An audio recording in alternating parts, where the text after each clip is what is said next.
All right. Good afternoon and welcome to this grade 7 coding lesson.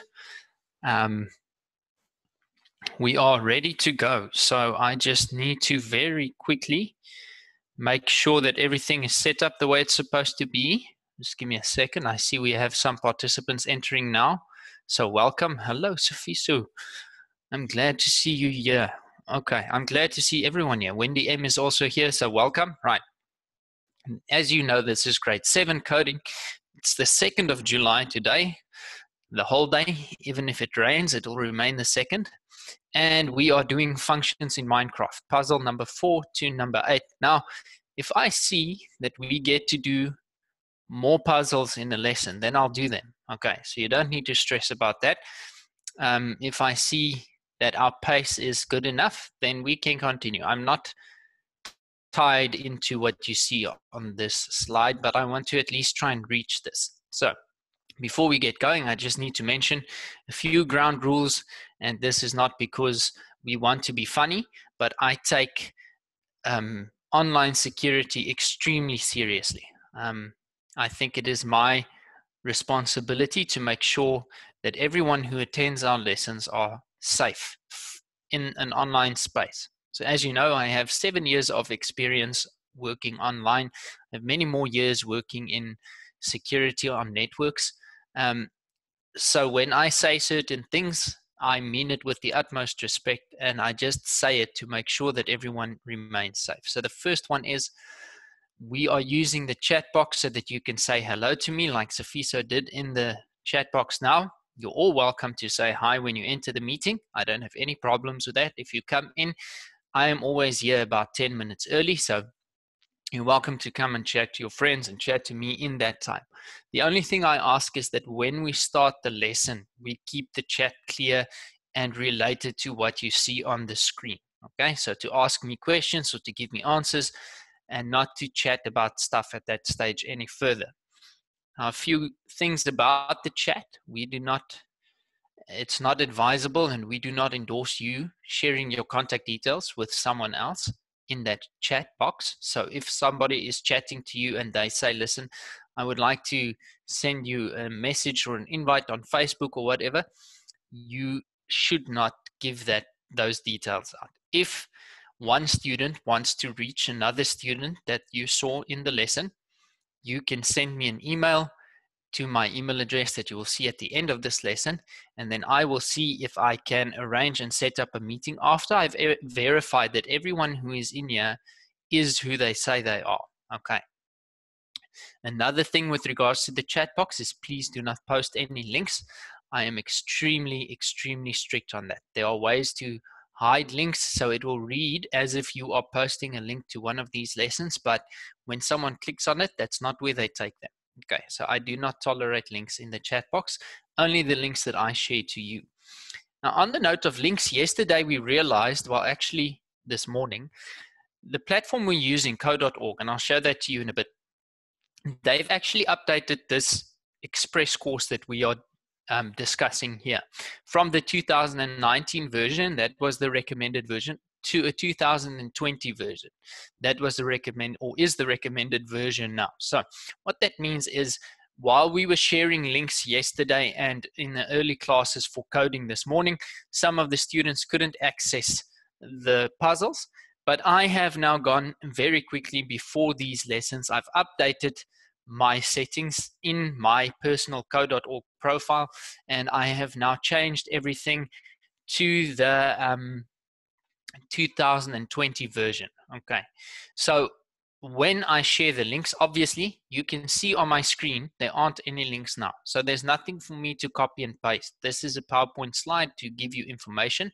There's nothing to copy and paste, so I will send the link once we are on the actual coding platform. There's no link for me to share now, so just be patient about that. So I have updated everything to the 2020 version, and if you guys access the links today, it should work perfectly. And if you then keep that link open in your browser or you copy and save it somewhere, you can access the lesson. Okay, so it's the same thing. It's a section or a class that I've created for you specifically, and you can use that even while we are not on the Zoom platform. That being said, if you really want to, you can ask your parents to sign up for code.org. It is absolutely free. And there are a lot of, I want to say extra things, but you can access it through the link that I'm sharing. But there are some benefits to having your own login on code.org. It just makes everything a lot smoother. And it will actually track your progress so that you can just go back and continue where you left off. So they can sign up to code.org. It's absolutely free, and they just need an email to register. So if you yourself have access to email, then you can do that. If you do not, then you would have to ask a parent or guardian to help you. Right, let's move into the work today. So I said this yesterday, you'll see quotes and the tips I give are the same every day. The reason is I truly believe, and studies show, that repetition is the mother of all learning. So when we see things enough times, it'll get cemented into our minds, right? So whether you want to uncover the secrets of the universe or you just want to pursue a career in the 21st century, basic computer programming is an essential skill to learn. Stephen Hawking. Now, this quote reigns true even if you are looking to have a career or pursue a career in this day and age that has nothing to do with computer sciences, because laboratories are using computer sciences at this moment. Graphic design places, architects, people that are processing numbers, everybody is using a computer somewhere, right? Now, if you know how to basically program a computer, you understand how they work. So when your friend sitting next to you in the office doesn't know how to fix the problem on their computer, you won't have that problem on your computer. Because you have this knowledge, you can now implement everything much better, right? So we just need to look at the problem-solving workflow. The reason why I mention this so often is because everything we do revolves around this. Okay, coding and programming is there to solve problems. So we want to identify the problem, right? We want to create the solution for the problem. If this problem is huge, then we break it down into smaller problems where we will then again create the solution for the smaller problems. And when we combine those solutions, we will solve the big problem. Okay, the next one is we test the solution, and then after that we adjust the solution. Right, I see a question, and I love the fact that you guys are exploring different ideas. So computers read in zeros and ones, and that is known as binary code. Okay, now I will, if you are really interested in that, I will get a small piece of information on that. Let me just go back. I'll get a small piece of information about binary code, and I'll put it into a slide here. Okay. Binary code in itself, it's the way that the computers communicate and the way in which they not communicate to each other, but it's the way in which they execute commands given to them. So what I will have to do is to give you some more information on that. This is not a question that you can only answer in one sentence. And because I didn't plan for that today, I don't want to touch on that. But I'm making a note on my notepad that I have here with me. And when I prepare a lesson for next week, I'll put that in there with some information about binary code and why computers work on zeros and ones. Okay. So we are busy with Minecraft. So this is obviously the last one we did yesterday. We're going to review that because, again, repetition, you know. But here I just wanted to give you some more information on the agent. Okay, so this is going to make a lot of sense if you know the game Minecraft. If you don't know the game Minecraft, I will try to explain it as well as I can. So the way in which Minecraft works is you play as a player. We chose to be Alex. It seems in the new version we can only be Steve. We play as a player, right? You can dress this player differently. And the whole idea behind Minecraft is to create an area for yourself where you can live. Okay. Right, there's another binary code question. I will definitely add a binary code session into one of the lessons that I am going to plan. Okay, for now, please put your questions in the chat box so that I can write them down and then know what to look at when I'm putting a lesson together on that for you. But I won't answer those questions now, but please put them in the chat so that I can know about them. Okay, so the idea in Minecraft is you play as the player, you break blocks. Now, all of these things that you see here, that's a water block and it's only that big. And this is a cobblestone block and that's a grass block and that's a wood block. And you get the idea. So everything works in blocks. You can break blocks and build things and do all of that. But sometimes, and they've especially done this with Minecraft, where they teach students how to code using Minecraft. And then you want to have the ability to program some actions into something that is not the player, so that the player can play and the actual coding goes into something else. So they created the agent.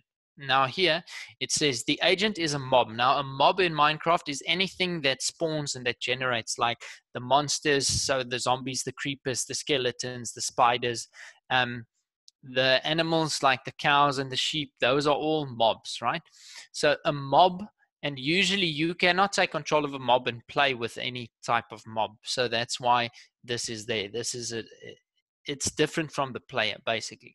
That helps players learn coding by getting players to create the actions on the agent.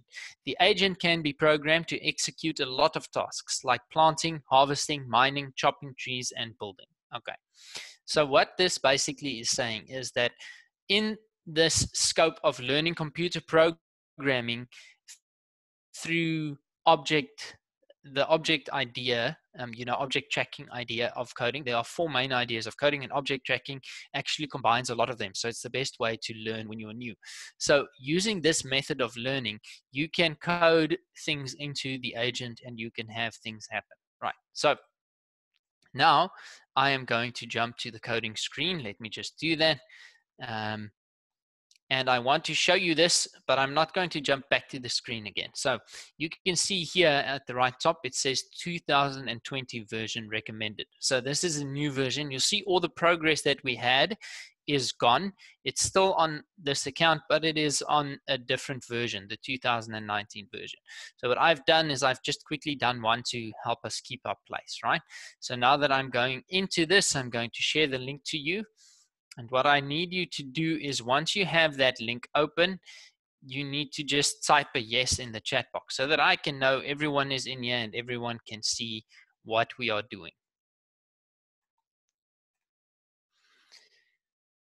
Okay. Right, so now I'm just waiting for chats. You need to inform me. Okay, so Junior's in, or Junior's younger sibling. I'm not sure which one.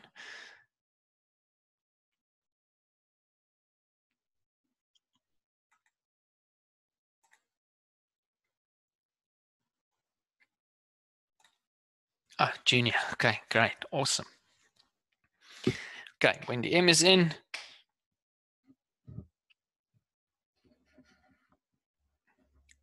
It's very good news. I was stressing that this link won't work.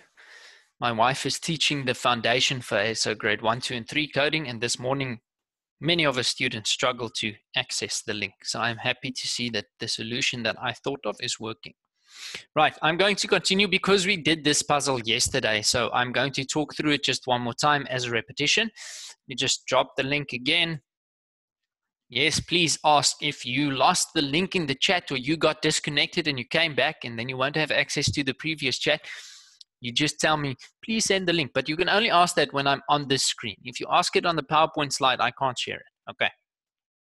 So, as I said, we did this one yesterday, but repetition and all that. So, the agent can move across water. So, they're giving us an ability that the agent has that the player does not have. Now they're telling us what to do. Use a repeat loop to solve this puzzle. So, this is what we have to do, but this is why. I'm lying. This is how we have to do it, and this is what we have to do. Okay, so let me just repeat that. This is telling us that the agent can do things that the player can't. This is telling us how to do, and what we need to do is we need to get Alex to the bucket behind the door. Okay, now some basic understanding of Minecraft is needed, so I'm going to repeat this just in case somebody is new. This door is an iron door in Minecraft, the game. Now, iron doors cannot be operated by players. They cannot open this just by the normal way of opening doors like a wooden door. So you have to have a way to activate this. So the most common way is to use these things that are known as pressure plates. And how pressure plate works is if you put it right next to any one of the blocks that is adjacent to the door and you step on it, it'll open the door. It will activate the door, okay? Or there are levers that you can put on the walls or buttons. You can do that as well. But the pressure plate is the easiest because you don't actually have to do something. You just need to walk over it. Now, for us as players, sometimes there might be a situation where you want. Now, these pressure plates, they don't only activate doors. They can activate many things. So sometimes there might be a situation that you would like to activate something else, but you don't want the pressure plate right next to the door. Or you want the pressure plate to activate two different things, like we'll see here in a moment. So what you can do is these lines that you see, you can get redstone dust and you can place the redstone in the game on the blocks, and this actually becomes a circuit, right? Almost like an electrical circuit, which will carry a signal from this pressure plate activating to the door, telling the door to open. And what you can do is if you have a look at this one, there are redstone lines going this way and redstone lines coming this way. So when you press this pressure plate, both sides will activate. And now you're using one pressure plate to activate the door, but also to activate the piston here. Now the way the piston works is it is open now. Once you step on it, it closes and it will draw this block back, exposing the diamond. So I said yesterday, they want us to get the bucket, but the mini game in the game is to get as many diamonds as we can. So that's what we're going to aim for. So what we have to do is we need to move the agent onto one of the pressure plates and then move the player using these buttons here, or you can use the arrows on your keyboard. These buttons are coded so that when you click on an arrow on your keyboard or you press an arrow on your keyboard, these will activate. So instead of just taking this agent to there, this is discussed yesterday, so I'm not going to do it again.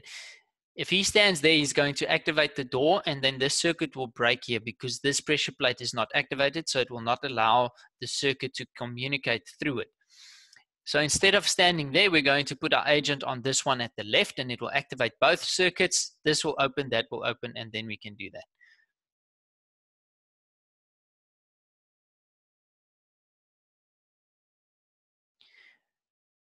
The sticky pistons, I think this one is a sticky piston, yes. I'm not too clued up on the Minecraft terminology completely. That's why my 8-year-old still calls me a noob when we play together. But I think this is a sticky piston because it's open, right?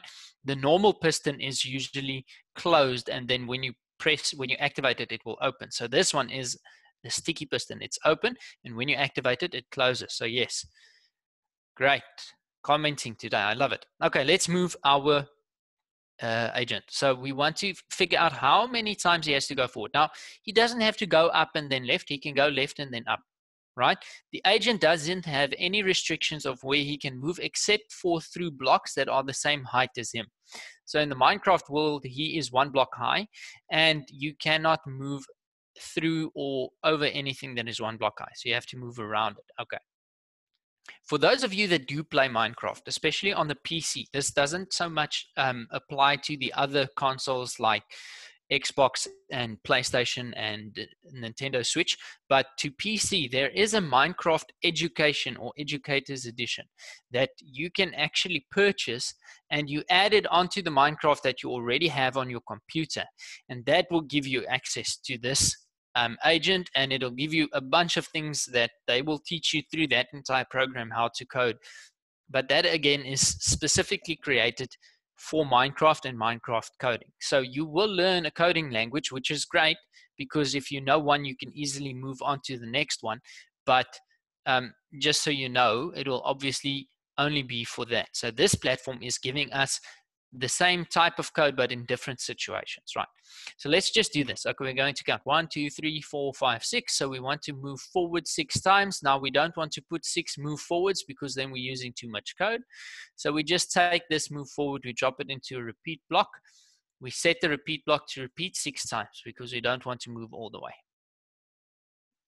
It will teach JavaScript, not Java. Okay. There is a difference between the two, but you'll have to go and do some research by yourself on that because it's it's not complicated, but maybe I can touch on that as well. The difference between Java and JavaScript, but Minecraft is based on JavaScript. But just let your parents do some research about what exactly it will teach. Okay, the next one we want to do is once we're here, we want to move towards that pressure plate. So we're going to turn left. Now we want to move forward twice. Okay, so if you are going to move forward twice, you don't want to use a repeat because if you put repeat 2 times, and we put move forward in that, we're going to be using 2 blocks, okay? So we might as well just do this. It's easier. We don't have to adjust anything. Now, when we run the code, you see this is with the 2020 version. Everything is a lot smoother, right?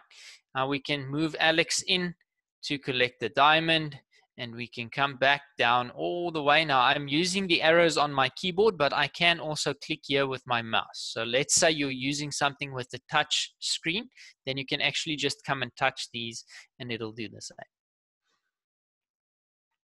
Right, so can we move on? Are you happy with this? Can we go on to the next puzzle? Just type a yes in the chat box. So I spent some time now to explain Minecraft and the agent, so I think we can actually now just go and code. Right, great. Junior, Wendy M, cool. Let's do this. Or Wendy, sorry, I don't need to say Wendy M. Now, here we are with this.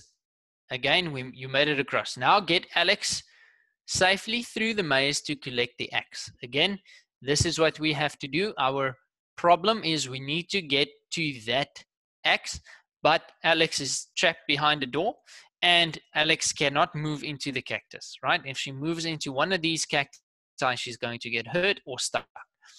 So something that I see is here is a diamond. And as you know, my goal is to reach them. So we want to move this agent onto the pressure plate there. Will open only the door. If we move the agent to this pressure plate, we will get to this door open and that door open. You can see as the redstone moves, right? So what I'm going to do is I'm going to code the agent onto this pressure plate, and you guys will tell me in the chat how to move the agent to that pressure plate. So we're going to do this twice, right? I want to move forward one time, okay? And we want to turn right. Now you can choose any one and just set the toggle. And then we want to, I just want to see, move forward twice again. Okay, 1, 2, good. So now I miscounted. Okay, so we want to move forward twice and then turn right. So we can actually repeat this, right? Have a look at that. Now we can use a repeat 2 times because we're not only using 1 block of code, right? We are using 3 different blocks of code. So now it is better to use this. There we go. Now we can move with Alex out. I'm going to go back to my keyboard. It's just easier for me than trying to click on it the entire time. Right, you can walk either or any way that you want to, it doesn't matter. Okay, I want to replay this because what I want to do is take this out and I want to say this agent needs to be there, right? So in the chat box, type what blocks I need to put first. Remember, the agent cannot move through the cacti or cactuses. I don't know which one is more acceptable.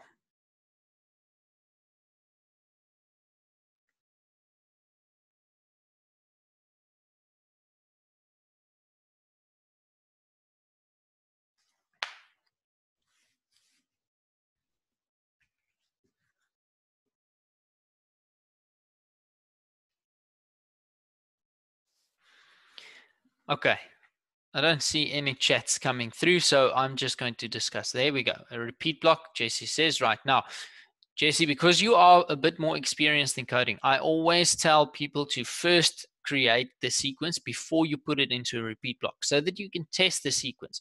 Once you put this sequence or any sequence into a loop, it becomes more difficult to see where the problem is. Okay, so for now, I'm going to do this because I invited you to tell me what you would like me to do, so I'm going to do that. Okay, so we have a repeat block there.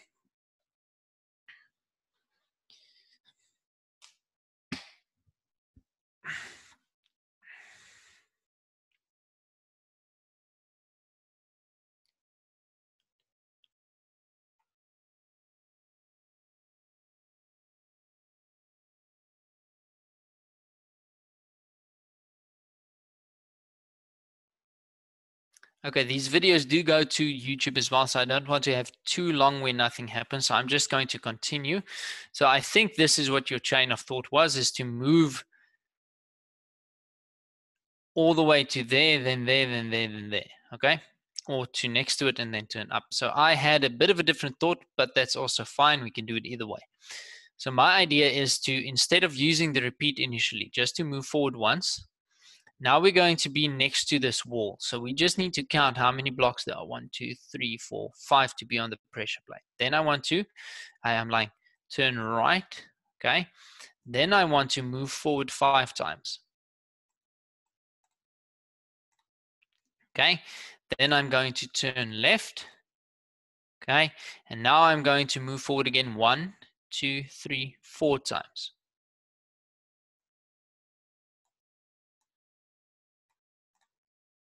Now we cannot nest this loop. Okay, good if you're finished. We cannot nest this loop because this is 5 times. So if we're going to put this, instead of doing that, if we nested this loop, we will end up past the pressure plate if I count it correctly. So let's test this, okay? So let me just break this down for you quickly. The move forward and turn right is our first problem. We need to get out of this gap that we're in, and we need to face this way. The second problem is we need to move from there to be in line with the pressure plate, and we want to turn to face the pressure plate. So this is what this sequence does. And then the last sequence is to move from here onto the pressure plate. So let's see. Ups, that's too many times. So that's why we test. And now I saw something that's awesome. This has to be 4, right? That's why we moved past. So I did count inaccurately there. That happens because it's difficult to see on the small screen. But now what we can actually do is do this. Now we're turning left, then we're moving forward again. And that was too many times. Okay. So we cannot do this. I'm so sorry, guys. My counting is up to being very mixed up. This needs to be 3. I keep adding an extra block. You don't stop me either. Everyone just says, I'm finished, and put a repeat block. You don't say, oh, repeat 3 times or 4 times. There we go. So we are on that pressure plate. Good. Now we can navigate Alex to the diamond, because that is our own challenge that we created for ourselves, and we can get the axe. Are you happy? Can I continue on to the next lesson?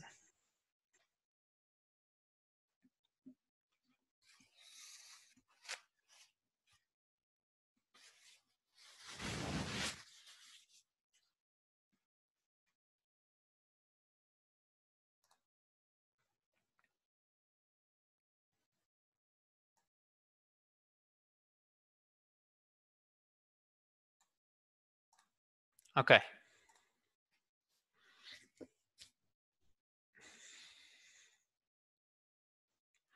Right. Oh no, the bridge is out. Code the agent to rebuild the bridge using the place block so that Alex can get to the shovel. Right. So the problem is we need to get to, or the goal is we need to get to the shovel. That's the main goal of this puzzle. The problem that we have is there's water here to get to that side, and there's a creeper here. So we want to avoid the creeper definitely, but we also want to have the ability to walk across the water. So now there's a new block that they gave us, this place block. And what that will do is it is going to let this agent place a block. We can choose what we want, okay? I'm going to stick with oak planks, but any one of these planks should work. Sand may not work. It depends on how deep the water is. In Minecraft, if you place sand, it is affected by gravity, where the other blocks are not. So when we place this, it's going to place a block where the agent is standing, right? It's not going to place it in front of the agent. So if I put this down now and I run it, you'll see that it placed the block underneath it. So what we want to do is, remember, the agent can move on water. So we want to move forward and place the block, and now we see that it works. Okay. So now we've solved the first problem. How do we get the agent to place a block there? Now that we have that solution, now we can start to put this into a repeat. So we can take this away. We can say do this 3 times according to the chat box. And I don't want to count because my counting today is not very good. 1, 2, 3. There we go. So now that bridge has been built and we can get to the shovel. Happy days. I'm not happy though, because as you know, I want to achieve the mini game in the game and I want that diamond there. So what I saw now is if we are here, if we can just build another bridge this way, then we have access to the shovel and to the diamond. So what I want to do is turn right there and place 2 more of the oak planks. Now this will do it 1 time. So what we're going to do is we're going to do this twice. Now it's okay to use a repeat 2 times because we are repeating 2 different actions 2 times. Okay. If we do that without the repeat block, it's going to look like this. Now we're using 1, 2, 3, 4 blocks. But if we do this, we are only using 1, 2, 3 blocks. Okay, so let's see if that solution does what it's supposed to do. Okay, so now we can actually walk. Again, I'm using the arrows on my keyboard. So we can walk here, get the diamond, stay far away from the creeper, and get the shovel.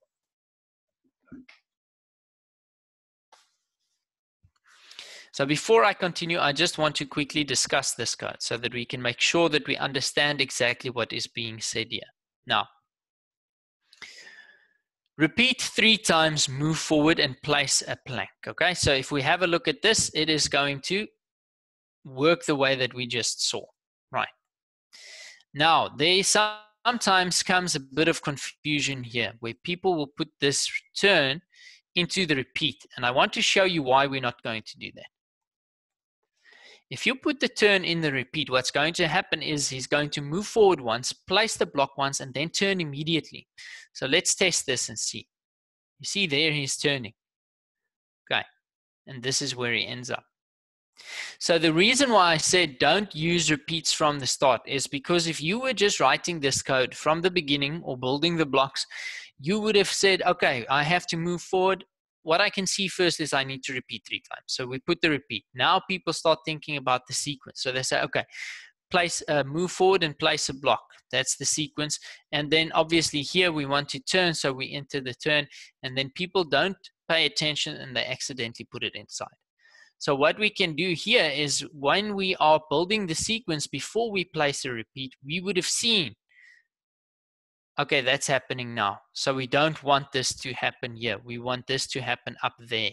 So now we can actually start to not only do the action of placing the repeat in the right place and placing the turn underneath the repeat or after the repeat. I prefer we use before and after because code runs sequentially. It doesn't build on top of each other. So we can now realize why we have to put this turn right outside of the repeat block. After the loop has already taken place, then we want to turn. If we put it here, we are going to turn 3 times, and that's not what we want. Okay. So after we've turned right, that is when we're going to use another repeat, and we're only using this repeat because we want to make the code shorter. If you want to use 4 blocks and just do move forward, turn right, move forward, turn right. I'm lying. Move forward, place oak plank, move forward, place oak plank, then you can do that. That's not a problem. I just always prefer to try and keep my code as short as possible, not only for the processes, but for any other coder that has to read the code that I'm creating. Okay. Are we good to go? Can we move on to the next puzzle?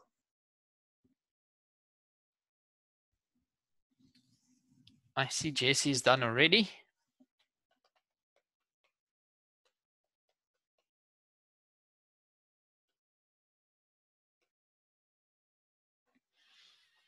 Wendy is good to go.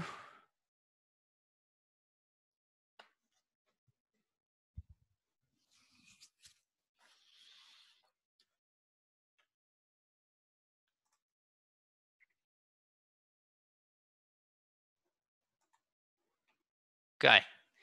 Angelina also. Right. Good. So if I have 3 yeses, then generally I move on, unless if we have very few students. Okay, so let's have a look at this. Another river, but this one is much wider.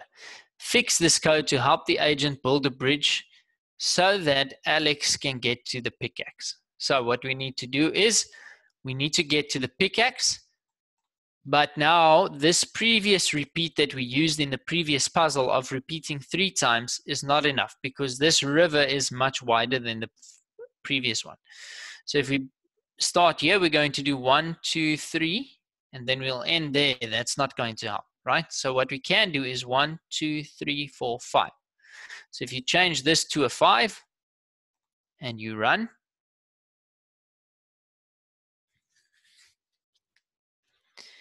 now we have a bridge going to the pickaxe.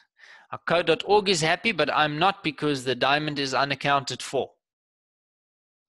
Now, there are different ways that you can reach this diamond. You can build the bridge out and then add 1 block there, or the way I'm going to do it is I'm going to move this here, right? So I'm going to start by saying, it doesn't allow me to take this away. I cannot remove these. That's very sad. Okay, so we have to do it in the way that they want. So we're going to repeat 3 times. Now I wonder if it'll allow me to add more code. Yes, it does. Right. So sometimes if they want you to do debugging, they want you to fix a problem, they do not allow you to change the code that is there. They just allow you to change where you need to change to fix the code. So what we're going to do now is we're going to go there. We're going to then turn right, move forward, place a plank. That'll place a plank to give us access to that. But now we are here facing this way. So we want to turn around, so we can turn either left or right, but it has to happen 2 times so that we turn around, then move forward. Now remember, there will be a plank here already. Then we're going to turn right because we're coming from this side. We want to go up, and then we're going to move forward and place a plank 2 more times to get us back to that 5 in the initial repeat that we had. I'm not sure if this will work yet, but we can test it. So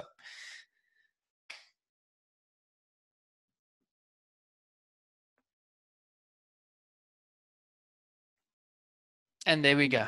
Now we have a nice bridge leading to the diamond and leading to the pickaxe. Okay. So we can walk with Alex across, get our diamond, say hello to the sheep, and then go to the pickaxe. Right, are you good to go? Can we move on to the next puzzle? Type yes in the chat box if you are ready for me.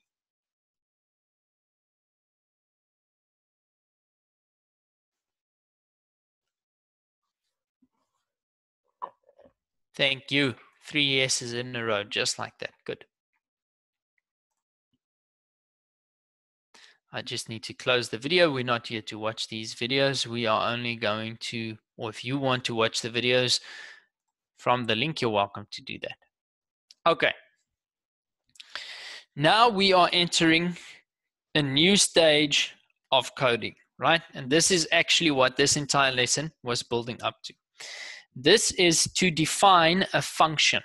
So what a function is you can, outside of your code that is running the program, assign a function that will make the one block act a certain way. So we can see here that the function is build bridge, and there's a build bridge block. But what this is saying is every time we place a build bridge block, it is going to create this sequence of code. So think about it the same way that we use a repeat block, but it doesn't work in the same way. But what it allows us to do is to have much shorter code. So if this build bridge action is going to happen many times within one puzzle or within one segment of code that you are creating, it's easier to just assign a function and use this build bridge each time than it is to try and write all of this code each time you need to use it. Okay. So now we need to see when we place build bridge, what is going to happen? We're going to move forward and place an oak plank. So the agent will go from there to there. Just make this a bit bigger because it's dark, it's difficult to see. Then we're going to move forward and place an oak plank again. So we move forward and place an oak plank again. Then we're going to move forward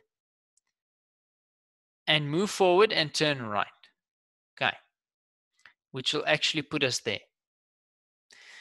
So if we do this once, you'll see what it does. Okay, so look at that. What we have achieved by using only one block, and that is because we have assigned a function. We have created a function. Okay, so obviously we need more bridges to get to the diamond and to get to the redstone torch. So before we actually started talking about functions, we can now look at the puzzle. A function named build bridge is in your workspace. All of the code you need to cross the river is built right in. So all the code, this sequence is what we need to build the bridge. Now we can only use these blocks. So we've assigned a function to this block, and now we can use this block. Now it says snap the small green build bridge function block into your workspace twice to fix the path and get Alex to the redstone torch. So they're saying 2 times, and that is obviously going to get us to that redstone torch. We see we're moving there. Now the second build bridge is running, and you can see here on the right how the code is working. Okay.